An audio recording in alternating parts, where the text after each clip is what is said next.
Le Burkina Faso vit-il un véritable tournant?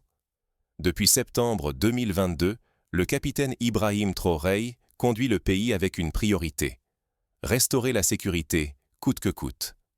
Dès son arrivée, il déploie un plan d'urgence, réorganise l'armée et tente de réinstaller l'État dans les zones abandonnées. Des succès initiaux sont visibles, des territoires repris, un espoir timide qui renaît. Mais la menace persiste. Chaque avancée reste fragile, et le risque d'un retour au chaos pèse sur des millions de Burkinabés. Pourtant, un avenir meilleur paraît pour la première fois envisageable. Traoré peut-il briser le cycle de violence et changer le destin national? Pour comprendre sa stratégie, il faut revenir à ses premières mesures. Où a-t-il frappé en priorité? Plus de 20 000 morts, plus de 2 millions de déplacés. Chaque village et chaque ville portent les cicatrices de la crise. Les attaques forcent des familles à fuir, abandonnant tout pour survivre. Le territoire est fragmenté. Certaines régions échappent à l'État. L'armée, affaiblie, lutte pour protéger la population tandis que les groupes armés exploitent chaque brèche. À la peur s'ajoute la faim. L'instabilité bloque les champs, ruine les marchés, coupe les routes.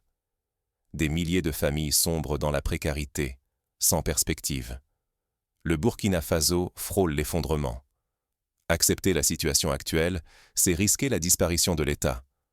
Pourtant, l'arrivée d'un nouveau chef suscite l'espoir d'un changement radical.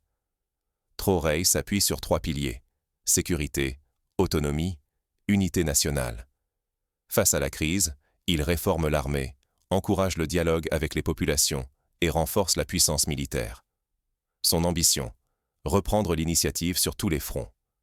Première étape, refondre les forces armées. Les unités stratégiques sont mieux équipées et redéployées dans les zones sensibles. L'État retrouve une présence là où il avait disparu. Le renseignement est lui aussi renforcé.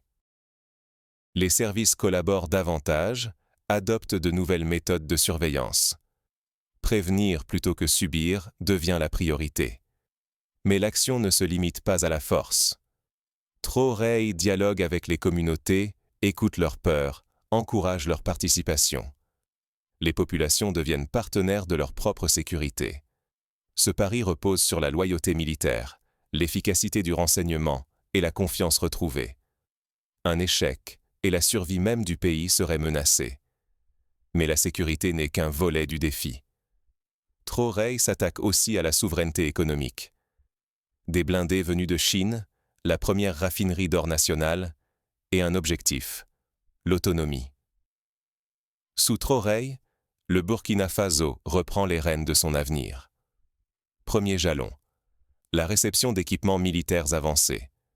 Des canons modernes, des blindés chinois, répartis en 5 convois. Ce nouvel arsenal symbolise le refus de dépendre de partenaires incertains et la volonté de défendre chaque portion du territoire.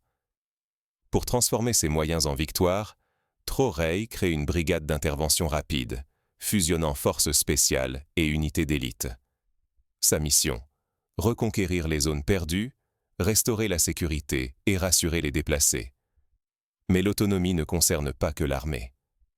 En novembre 2023, la construction de la première raffinerie d'or nationale débute. Ce partenariat local vise à transformer sur place la richesse du sous-sol, créant des milliers d'emplois et maîtrisant la chaîne de valeur. En parallèle, Traoré vise l'autosuffisance alimentaire. Son gouvernement réforme l'agriculture, lance des initiatives pour nourrir la population sans dépendre de l'extérieur. L'objectif: souveraineté sur les armes, l'or et la nourriture. Le pays avance sur une ligne de crête. La moindre erreur pourrait tout compromettre. Dans ce contexte, les tensions restent vives. Les prochains mois seront décisifs pour la survie du projet Traoré. Chaque succès du capitaine attise aussi la jalousie. Une tentative d'assassinat vient d'être déjouée. Le spectre d'un coup d'État plane, prêt à faire basculer le pays. En façade, l'État affiche des réussites: routes réparées, armée rééquipée, agriculture relancée. Mais en coulisses, ambition et rancœur menacent la stabilité retrouvée. Pourtant, la confiance populaire demeure forte. Dans les villes comme dans les campagnes, la majorité croit encore en la vision de Traoré. L'espoir d'un avenir meilleur renaît. Certains le comparent déjà à Thomas Sankara, symbole d'audace et de renouveau.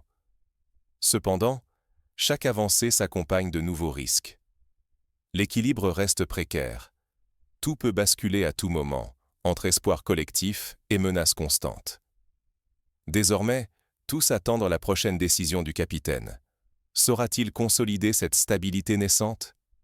L'heure des choix cruciaux approche. Mais l'avenir du Burkina Faso ne dépend pas que du capitaine. Il repose aussi sur la vigilance et l'engagement de chacun. S'informer, surveiller les progrès comme les dérives, exprimer ses inquiétudes ou son soutien, chaque geste compte. Dans un pays secoué par tant de crises, chaque voix peut influencer la trajectoire. Exiger des comptes, défendre la justice, encourager les réformes, voilà ce qui peut faire pencher la balance. En fin de compte, seule la mobilisation collective dira si Traoré bâtira le Burkina Faso de demain ou si la spirale du passé l'emportera. L'engagement citoyen reste la clé, et l'histoire jugera ce choix.